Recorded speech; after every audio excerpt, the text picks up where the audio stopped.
ಕಿತ್ತೂರು ರಾಣಿ ಚೆನ್ನಮ್ಮ ಅವರು British East India ಕಂಪನಿಯ ವಿರುದ್ಧ ಸಹಸ್ರ ಬಂಡಾಯ ಸಾರಿದ ಭಾರತದ ಮೊದಲ ಮಹಿಳಾ ಆಡಳಿತಗಾರರಲ್ಲಿ ಒಬ್ಬರು.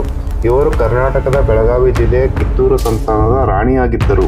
ಕಿತ್ತೂರು ಸಂಸ್ಥಾನವನ್ನು ವಶಪಡಿಸಿಕೊಳ್ಳಲು ಬಂದಾಗ ನಮ್ಮ ರಾಣಿ ಚೆನ್ನಮ್ಮನವರು ಹೇಳಿದ ಒಂದು ಡೈಲಾಗ್ ಅನ್ನು ನಿಮಗೆ ನಮ್ಮ ಮಕ್ಕಳು ನಾಟಕದ ಮೂಲಕ ತೋರಿಸಿಕೊಡುತ್ತಾರೆ.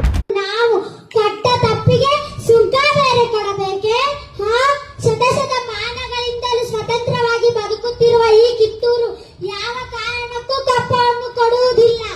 ರಾಣಿ ಸಾಹೇಬ್, ಅಂದು ಕಪ್ಪ ಕೊಡುತ್ತೇವೆ ಎಂದು ಹೇಳಿದವರು ನೀವೇ, ಎಂದು ಕಪ್ಪ ಕೊಡುವುದಿಲ್ಲ ಎಂದು ಹೇಳುವವರು ನೀವೇ. ಇದು ಸರಿಯಲ್ಲ, ನ್ಯಾಯವೂ ಅಲ್ಲ. ಇದು ನಮ್ಮ ಜನ್ಮಭೂಮಿ, ಇದನ್ನು ಆಳುವ ಹಕ್ಕು ನಮ್ಮದು. ಓಯ್ ಚೆನ್ನಮ್ಮ ರಾಣಿ, ದಿಕ್ಕು ತಪ್ಪಿ ಹೋದಿರಿ ಅಚ್ಚರ. ಮುಚ್ಚು ಬಾಯ್, ತಾಯಿಯ ಸ್ಥಾನಕ್ಕೆ ಬಂದು ತಾಯಿಗೆ ಎಚ್ಚರ ನೀಡುವಷ್ಟು ಸತ್ತ ನಿನಗ. ಇಲ್ಲಿ ಕಟ್ಟಡ ಮಾಡೋದಂತ ನಮಗ ನಿಮಗಲ್ಲ. ಎಟ್ಟೆಕರೆ ಕನ್ನಡಿಗರ ಮಾನಭಿಮಾನ ನಿನ್ನಂತೆ ಕಜ್ಜಿನಾಗಿ ಗೊತ್ತೈತಿ.